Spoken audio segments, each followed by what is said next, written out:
میں ہوں آسما شرازی اور آپ دیکھ رہے ہیں سیکنڈ اوپینین۔ آج کے اس پروگرام میں ہم خصوصی بات چیت کریں گے ڈاکٹر عبدالقدیر خان سے، اور جن رازوں سے پردہ وہ اٹھانے کی کوشش کر رہے ہیں جانیں گے کہ کیا کیا بات ہے جو کہ ابھی کھلنے کو ہے، کیا راز ہیں، کیا حقائق ہیں جن پہ ابھی بات کرنے کو ہے۔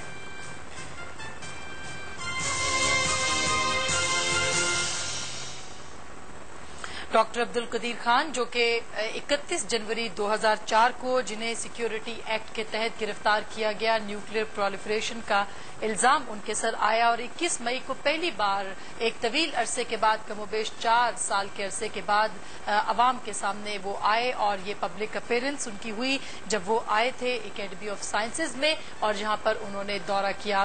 ڈاکٹر عبدالقدیر خان پاکستان کے قومی ہیرو، محسن اور اہم شخصیت جنہوں نے پاکستان کے دفاع کو ناقابل تسخیر بنایا۔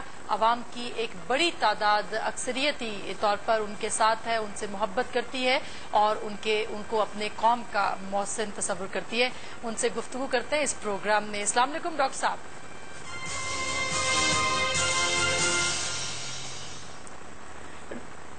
ڈاکٹر صاحب السلام علیکم۔ ڈاکٹر صاحب یہ بتائیے گا کہ اب آپ کو کچھ آسانیاں ہیں، مبارک ہو آپ کو کہ آپ بات کر سکتے ہیں اور تمام حالات آپ کے سامنے، کیسا محسوس کر رہے ہیں آپ؟ آسان وغیرہ تو کوئی نہیں ملی، کسی نے غلط خبر دی ہوگی، حالات اسی طرح ہیں۔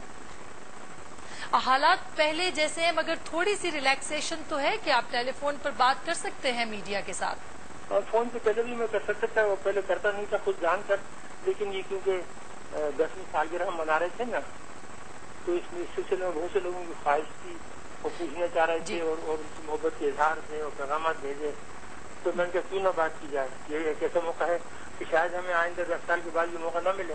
جی ڈاکٹر صاحب، آپ کی صحت کے بارے میں عوام کو بڑے کنسرنز ہیں، لوگ آپ سے پیار کرتے ہیں، اپنی صحت کا بتائیے گا، کیسی صحت ہے اب آپ کی؟ صحت ابھی آپ کہیں کہ 100% فٹ تو وہ نہیں ہے، کیونکہ جب آپ اس بیماریوں سے نکلے تو کچھ نہ کچھ اثر باقی رہتا ہے۔ مثلا یہ کہ آپ کو پتا ہے کہ پروسٹیٹ کا کینسر تھا، جب وہ آپریشن ہوا تھا کراچی میں، اس میں مہینہ 1.5 مہینہ 2 مہینے رہ کر آیا، اس کے بعد آیا تو وہ ڈیپ وین تھرومبوسس ہو گیا، ٹانگ میں کوئی 10 انچ لمبا کلاٹ بن گیا تھا، اس کی وجہ سے ٹانگوں کو سوجن آ گئی تھی۔ اچھا، اس کے بعد بلڈ پریشر بہت اونچا نیچے، پلس ریٹ، کھانسی کی بہت سخت شکایت ہو گئی تھی، پھر انفیکشن ہو گیا تھا جس کی وجہ سے میں ایک دن بے ہوش ہو کے گر گیا تھا، پھر اسپتال گیا تھا پچھلے دنوں۔ تو یہ اس کی بھی بہت ساری بیماریاں ہیں، لیکن ہر حال میں اللہ تعالیٰ کا شکر ہے۔ ڈاکٹر صاحب 4 سال کا عرصہ کم و بیش آپ نے اس قید میں گزارا ہے، ابھی بھی آپ نظر بند ہیں۔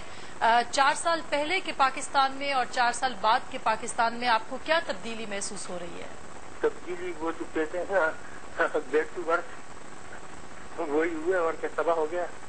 آپ اس کا ذمہ دار کس کو ٹھہراتے ہیں؟ ظاہر ہے کہ اگر آپ کہہ رہے ہیں کہ بدترین ہے، ذمہ دار کون ہے؟ ذمہ دار کیا، کوئی ٹیم آتی تھی اس کا کیپٹن کی ذمہ داری دی جاتی ہے، حالانکہ باقی کھلاڑی بھی اس میں شامل ہوتے ہیں، لیکن بلین تو ٹیم کے کیپٹن پہ آ جاتا ہے، تو سب سے پہلے تو اسی کی اسٹریٹجی ہے وہ اور پالیسی اور سب کچھ، بات تو جو بھی ٹیم لیڈر اسی پہ آتی ہے۔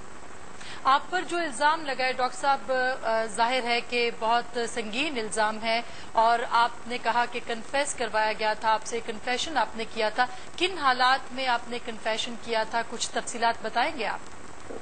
اس کے بارے میں دیکھیے، بہت سی یہ چند دنوں میں پچھلے دنوں میں بہت ساری باتیں سامنے آ گئی ہیں اور کئی حقائق، خاص طور سے آپ نے سنا ہوگا اکرم بیگ صاحب کا انٹرویو 2-3 مرتبہ نشر ہوا، اس کے بعد حمید گل صاحب کا اور کئی لوگوں کا، ان کا اپنے شاہد الرحمان کا، تو اس سے تمام حقائق سامنے آ گئے ہیں۔ تو اب میں کیا بیان کروں گا، ایک بات کی خوشی ہے اور شکر گزار ہوں کہ کم از کم پاکستانی قوم کی محبت اور جو مجھ سے لگاؤ ہے اور محبت ہے، اس میں کوئی کمی نہیں آئی، بلکہ بہت زیادہ بڑھ گئی پہلے سے۔ جی، آپ نے کہا کہ ایس ایم ظفر صاحب اور چودھری شجاعت حسین آپ کے پاس آئے تھے، کیا وعدے وعید آپ سے کیے گئے تھے اس وقت کہ آپ کنفیس کرنے پر مجبور ہوئے؟